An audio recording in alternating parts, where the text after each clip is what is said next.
Bonjour et bienvenue dans cette vidéo qui détaille la manière dont le nuage d'électrons est organisé.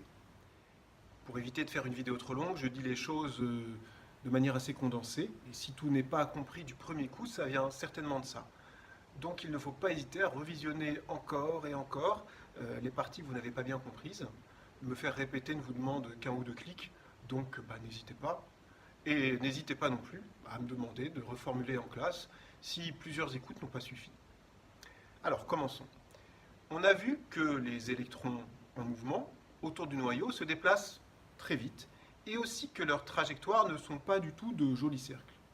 Pour imaginer quelque chose qui ressemble un peu à la réalité, il faut plutôt penser au mouvement de moustiques autour d'un lampadaire, accéléré des centaines de milliers de fois. On pourrait penser que dans ce nuage, c'est donc le chaos qui règne. Mais en réalité, pas tant que ça.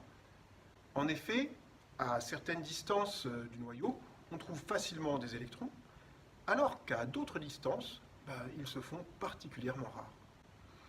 Le nuage d'électrons d'un atome, ou d'un ion d'ailleurs, est ainsi organisé en couches concentriques, entre lesquelles il n'y a pas d'électrons. On désigne ces couches avec des lettres majuscules.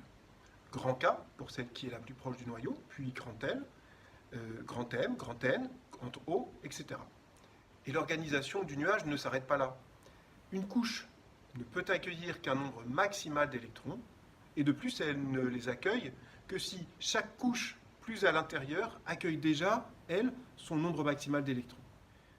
Le nombre maximal d'électrons pour la couche K est de 2, pour la couche L, elle peut accueillir 8 électrons, et pour la couche M également, c'est 8 électrons le maximum. La notation qui indique le nombre d'électrons présents dans chaque couche du nuage s'appelle la structure électronique. Elle se note avec les lettres des différentes couches écrites entre parenthèses et le nombre d'électrons effectivement à accueillir sur chaque couche noté en exposant de chaque parenthèse. Prenons l'exemple de l'atome de phosphore. Son numéro atomique est 15. Et pour compenser la charge des 15 protons du noyau, cet atome possède 15 électrons. La couche K de l'atome de phosphore accueillera, elle, au plus 2 de ces 15 électrons. Et on peut donc écrire le début de la structure électronique, K, entre parenthèses, et 2 en exposant. Il reste donc 15 moins 2, c'est-à-dire 13 électrons, à répartir dans les couches suivantes. La couche L accueillera 8 de ces 13 électrons restants, et elle en accueille 8, pas plus, car c'est sa capacité maximale d'accueil. On peut donc écrire la suite de la structure électronique en ajoutant L entre parenthèses, exposant 8, après le K exposant 2. On a maintenant placé 2 plus 8 égale 10 électrons par rapport à ceux de départ, il en reste donc 5. Comme la couche suivante peut porter jusqu'à 8 électrons, elle pourra sans problème accueillir ces 5 électrons restants.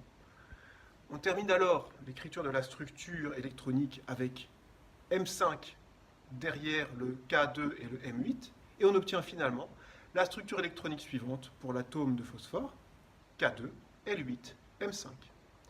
Dernier détail, si après avoir rempli la couche K ou L, on a placé tous les électrons disponibles, alors on n'a pas besoin d'écrire là où les lettres des couches non remplies.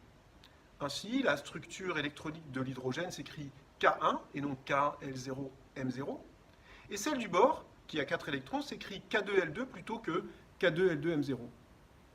Cette vidéo est terminée. Il faut en retenir que le nuage d'électrons s'organise en couches concentriques notées K, puis L, puis M, en partant du noyau. Il faut retenir que chaque couche accueille un nombre maximal d'électrons, 2 pour la couche K, 8 pour la couche L, 8 pour la couche M.